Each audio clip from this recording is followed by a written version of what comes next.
Salut les maniacs du gros son qui tâche et bienvenue dans cette nouvelle vidéo, j'espère que vous allez bien. Ça me fait plaisir de vous proposer cette petite vidéo aujourd'hui parce que coup sur coup je discutais avec des potes que je salue au passage, Hervé et Olivier. Et quand on se voit, surtout Olivier qui est vraiment un passionné de métal, Hervé également bien sûr, mais il écoute plein de trucs à côté, c'est pour ça, il peut aussi bien écouter, je sais pas, Napalm Death et après enchaîner avec Björk. Donc voilà, c'est vraiment un mélomane, un amateur de musique en tout style. Voilà, Olivier c'est vraiment un fils du métal. Et donc, coup sur coup, mes deux potes, on a discuté de la scène hard rock Nord-Pas-de-Calais avant l'émergence de Blood Blast, Suppuration et d'une foultitude de groupes. Je peux pas tous vous les citer, mais dans les années 90-91, sous l'impulsion de Blood Blast puis de Suppuration, il y a plein de groupes, plein de groupes dans le style thrash, death, hardcore aussi, qui sont formés. Et je pourrais citer Sludge, Soul Track, là j'ai mes petites notes quand même, hop, c'est vraiment des petites notes. Hein. Donc Sludge, Soul Track, COD, qui sont devenus ensuite No Flag, qui a fait une belle petite carrière quand même, en sortant plusieurs albums et EP. Bloodlust, qui a sorti un EP, Behind en 1993, et l'album Kawabonga sur Cheyenne Productions en 1995. La plupart des groupes qui étaient sur la compile Obscurum per Obscurius, donc bien sûr le plus connu, et celui qui a fait carrière ensuite, c'est Suppuration. Mais il y avait également Nocturnal Fears, Dagon, Sepulchral, Putridophale et Chromades. Ensuite, qu'est-ce qu'il y avait d'autre? Human Curse, Invocation avec Steve, le bassiste, qui est également chanteur dans Ramon et Pedro, c'est pas des rigolos. Necros avec Florent Chantré, qui est devenu ensuite, dans une veine plus hardcore, le groupe Loaded. Forlorn Emotion, enfin voilà. La scène trash death lilloise dans les années 90-95, c'était quand même quelque chose d'assez sympa. Et il y avait régulièrement des concerts, donc c'était relativement cool. Mais avant Blood Blast, il y a eu des trucs qui sont sortis de plus ou moins grande qualité, mais qui avaient le mérite d'exister. Et moi, limite, j'étais fier quand j'entendais à la radio un de ces groupes bien de chez nous. Alors, bien sûr, les plus connus, c'était Stox, mais plus dans une veine ZZ Top, rock sudiste, donc c'est pas vraiment hard rock non plus, quoi. Wilcox aussi dans la même veine, hard blues, et puis je regarde encore mes petites notes. Alors apparemment il y avait un groupe de hard rock qui s'appelait Arcane avec Patrick Perron qui a donné des leçons de guitare à Stéphane Burlier, de qui vous savez. Marble Arch, Harry Hops qui a sorti un single, Identité et Banlieue M, et je sais qu'il y avait un petit fascicule qui était sorti avec tous les groupes de la scène rock lilloise en 88. J'avais vu que Harry Hops était référencé et qu'ils avaient par ailleurs effectué la première partie de Catherine Lara. Ça ne s'invente pas. Il y avait également donc Ramdam et tout le reste, c'est ce que j'ai en disque. Donc je vais vous les montrer, mes amis Maniacs. Donc la scène hard rock, avant l'émergence de Blood Blast et Suppuration, c'était représenté par exemple les Valenciennois de Rose. Une des dernières sorties du label Devil's Records avant la banqueroute en 1986. Une autre vie de Rose dans sa version originale. Un petit collector, hein, ça vaut... et il n'est pas complet, il manque l'insert. Donc ça perd de sa valeur, vous voyez. Sinon ça vaut entre 50 et 60 balles, quoi. Quand même. Hein. Et donc, je retourne à mes affaires de Rose. J'ai le single également. Cauchemar, Rose. Cauchemar et Another Life, une autre vie. La même année, en 86 par exemple, et ça c'était excellent également, Highland Queen, le mini LP, 5 titres. C'est ça qui m'a donné envie de faire cette vidéo aussi, sous l'impulsion d'Olivier. Il me parlait de ce mini LP d'Highland Queen. Et il était surpris de la qualité d'enregistrement. Bah, tu m'étonnes, Olivier, ça a été enregistré au studio d'Avou, là où Ozzy Osbourne a enregistré ses parties de chant pour l'album Ultimate Sin, excusez du peu. Et dans une interview, bah, en fait, le groupe expliquait que Rox Records, Power Records également, donc en fait c'est Power Records. Mais je pense que c'est quand même... ça a quand même rapport avec Rox Records, le label de Sortilège, Moreau, qu'est-ce qu'il y avait aussi, Klaxon, mais c'était plus des trucs AOR, quoi. Là c'était quand même dans une veine plus heavy rock, heavy US, les musiciens de talent. Donc oui, ben, forcément avec bien sûr Patrick Zamparini et Fabrice Krecher qui allait plus tard jouer dans Black White. Patrick Zamparini et Claude Bram, ils allaient faire Shine. Et donc ça, c'est vraiment du beau boulot, hein. 5 titres seulement, mais voilà quoi. Living After Midnight, c'était un petit classique, quoi. Ils avaient d'ailleurs assuré la tête d'affiche d'un festival en avril 86 au CCE de Waterloo. En compagnie de Ramdam, Trafic, et puis il y avait encore d'autres groupes, je pense, peut-être qu'il y avait Eriops. Donc voilà, quoi. Et malheureusement leur carrière s'est arrêtée brutalement après 2 belles premières parties en compagnie de Sortilège et Twisted Sister quand même. Ils avaient du potentiel, bien dommage. Et avant ce mini LP, Highland Queen avait sorti le premier 45 tours Call of the Hell, Open Your Eyes en 1984, qui n'avait rien à voir avec ce mini LP. Alors ça c'était à peu près à la même époque que Love Blast, donc c'était pas un petit coucou à Max de Overdrive. À 18 ans, il sort quand même un 45 tours, Rockin' All Night, Don't Leave Me Alone, que je passais régulièrement à l'époque en radio. Bah forcément, ouais, c'était avec lui que je faisais l'émission, donc un peu d'auto-promo, quoi. Ils ont sorti également un CD, une cassette, à l'époque c'était une cassette de titre, I'm on the Run, et un deuxième titre, je ne m'en rappelle plus, mais il joue encore, Max, sous le nom de Mister Max. Il a assuré la première partie d'Adam Bomb ce mardi, et c'était à Lille. Oh, j'ai plus le lieu. C'est un truc quand même assez obscur, quoi, qui pue la bière. Ça va me revenir.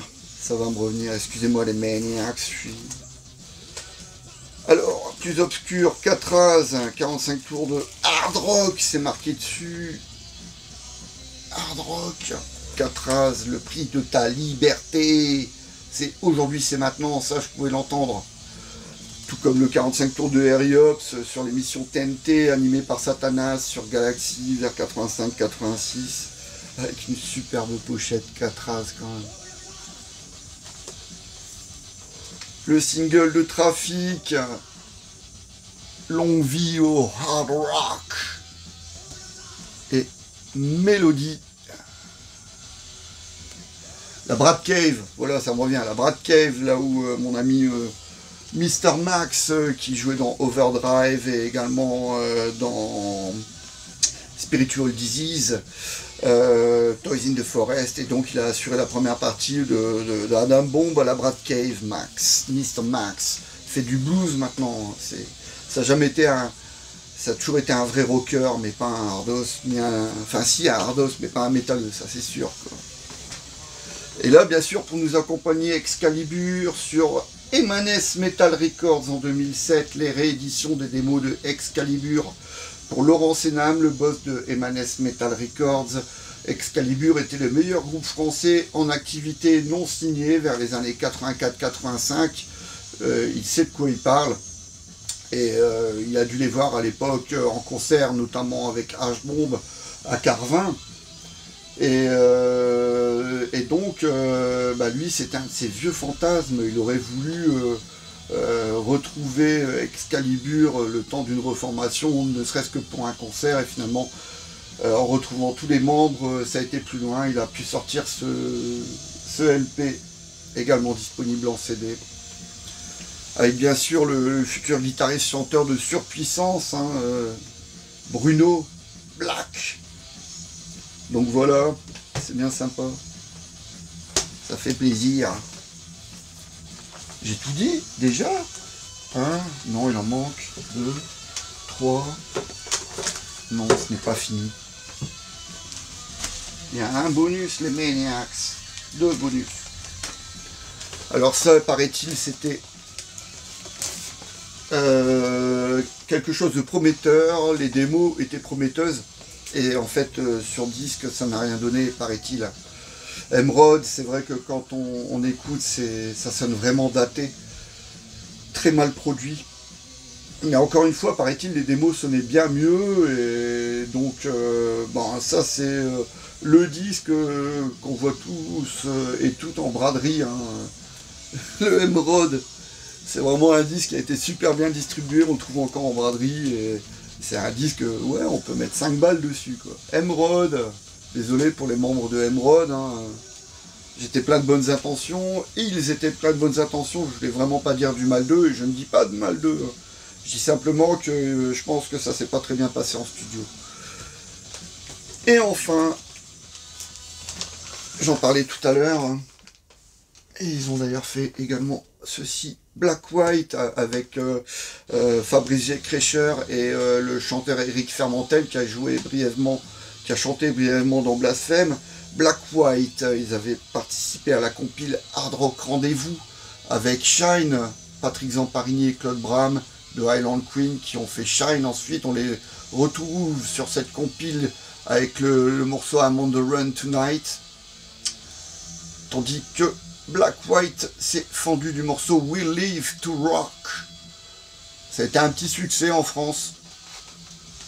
Donc, bien sûr, ensuite, Black White a sorti son unique album. L'album Slave to Life, avec sa pochette noire et blanc. La reprise d'Enak, My Sharona, avant Michael Youn. Ça date de 91, donc c'est sorti juste avant Loud Blast et l'album Disincarnate, mais bon, voilà, malheureusement, ça n'a pas duré. Hein. Eric Fermentel, il disait dans une interview, faut qu'on joue gratuitement pour qu'il y ait du monde, en fait. Donc du coup, ça servait à rien de continuer, quoi. Le public ne suivait pas, quoi. Ils ont fait une date, je pense, oui, Hellfires. Il y a le ticket avec Tipsy Wheat, je crois que c'est un de leurs derniers concerts. Ils ont splitté peu de temps après, pourtant ils avaient du potentiel. Album enregistré à Londres pour ce Slave to Life, il y avait des tubes, In the Name of Love, c'était un chouette slow qui aurait pu cartonner en radio, mais bon, le public n'a pas suivi. Donc ça, je pense que c'est un de leurs derniers concerts en ouverture de Tipsy Wheat. À la salle Charcot à Marc-en-Barœul, là où a eu lieu une fameuse date en 1994, avec 2 groupes du cru, Loud Blast, Suppuration, et la tête d'affiche, c'était Carcass au mois de janvier 1994. On a été vernis finalement plutôt concert et groupe, je pense, les Maniacs, qu'en pensez-vous? En tout cas, appréciez cette vidéo. Moi, ça m'a vraiment fait plaisir de pouvoir redécouvrir, parce que grâce à mes amis Hervé, qui m'a recommandé Excalibur, et Olivier qui m'a recommandé Highland Queen, ça m'a permis de replonger un peu là-dessus. Et il y avait des chouettes choses, quoi. Enjoy les Maniacs. Excusez-moi, j'ai pas fini. Il est où mon papier? J'avais un papier de la plus haute importance.